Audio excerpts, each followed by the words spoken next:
ఈ అద్భుతాన్ని నేను చూసినప్పుడు పిల్లారా, నాకు కీర్తన 91 జ్ఞాపకం వచ్చింది. ఏమని ఉంది అక్కడ? 91వ కీర్తన 10వ వచనములో, నీకు ఎట్టి కీడును సంభవింపదు, నీ ఇంటి చెంతకు ఎట్టి అంటురోగము రాదు, ప్రభువు నిన్ను తన దూతల ఆధీనమున ఉంచును, నీవు ఎచ్చటికి వెళ్ళినను వారు నిన్ను కాపాడుచుందరు. ప్రియులారా, దేవుడు భక్తుల పక్షాన ఉంటాడు అనే దానికి ఇది ఒక నిదర్శనంగా మనం చూడాలి. మనమందరం అనుకోవచ్చండి, ఇది సాధ్యమేనా అంటే, ఎన్నో వేల మంది లక్షల మంది దానియేలు కాలంలో ఉన్నారు. అగ్నిలో పడవేసినా కానీ వారికి చిన్న ఆపద కూడా కలదు.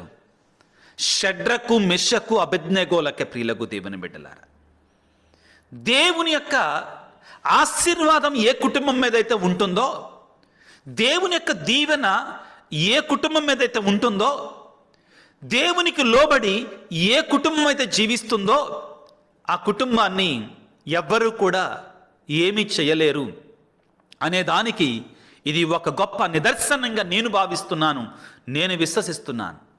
వాక్యములో 91వ కీర్తన 7వ వచనములో, నీ దాపున 1000 మంది కూలినను, నీ కుడి ప్రక్కన 10,000 మంది పడిపోయినను నీకు ఏ అపాయము కలుగదు.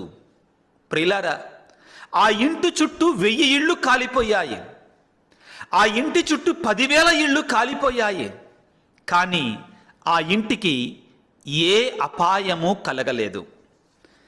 ఆయన ఆ సాక్ష్యం ఇచ్చినట్టు వ్యక్తి, ఇది ఒక దేవుని కృప వలన మాత్రమే జరిగింది అని సాక్ష్యం ఇచ్చాడు.